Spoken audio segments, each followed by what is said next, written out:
Alright, another quick video. Still working on my 06 LJ. Still trying to figure out the high voltage issue from the alternator. Did replace the alternator with the Reman from Rock Auto. Putting on new cables. Made a quick video about that. And this little bracket that I made. Question is, before I continue, I just want to make sure that before I plug everything up, that this wire, the wire that is that goes to the back of the alternator right there, goes in like this. Hopefully you can see. That wire's good, and we don't have any issues there. So, to diagnose that, put the camera down, so hopefully you guys can see. Alright, so, pull up the wiring diagram.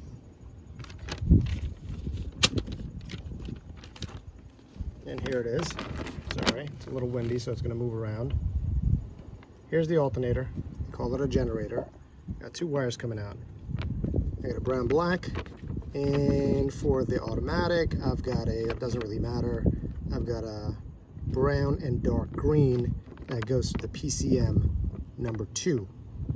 Alright, so let's just make sure these wires right here, this guy and that guy, are good, because that's what's getting signal from the PCM to monitor or regulate the alternator. Alright, so brown green, let's see, brown green. Alright,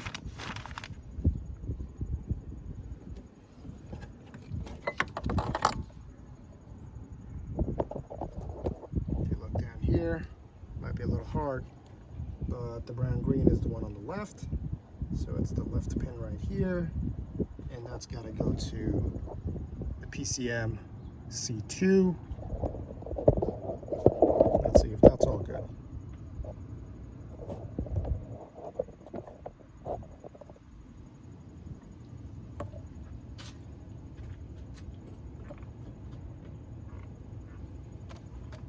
Got my handy multimeter here.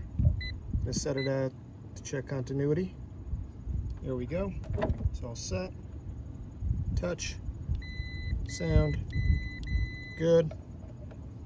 And now to figure out where on this C2 plug, I've got the connector pinouts again from the SFSM.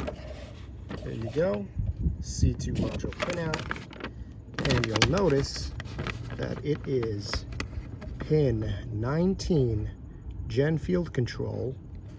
All right, again, they're both 19 for depending on if you've got an auto or a manual, it doesn't really matter. So we're looking at 19 that goes to this guy, right? That's what they were referring to. That's the C2 pin, and you see it says 19 right there. So C2 PCM pin 19.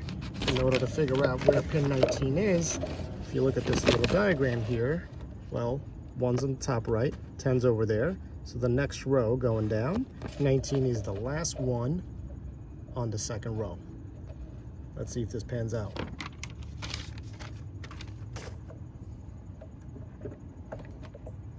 Got my red lead on the brown green. Right there.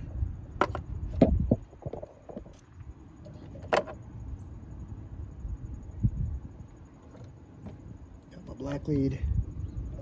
I'm looking at it upside down, but you can imagine if that is 1, right? That's 10 going down. That should be 19. When I touch this, it should make a sound.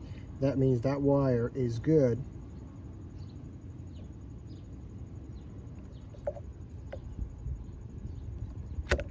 Well, let's check that again. Let's make sure we're good here.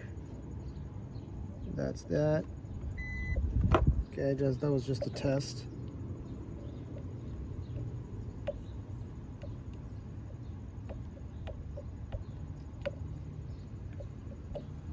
Let's make sure I got this right. Yep, I'm on the brown green. Brown green goes to 19. Okay. I don't know what's happening. Not really getting a sound. Let's see. Try this. Just don't want to probe it too much around that pin. There we go. Boom. Okay. There you go. That's the sound.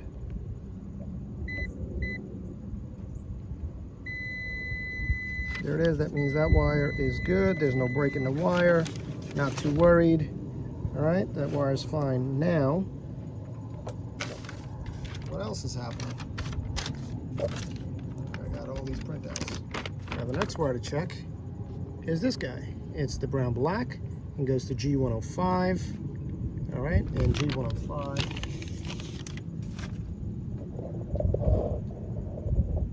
is, you can't see it, it's on the engine block. It's that ground right there. So I'm gonna do the same thing. All right, front probe that.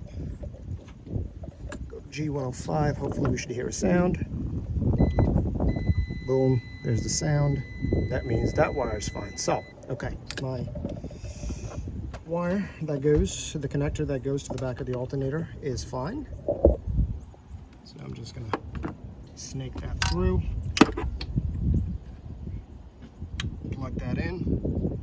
All right, well, hopefully that helps somebody figuring out how to get from schematics to actual problem solving.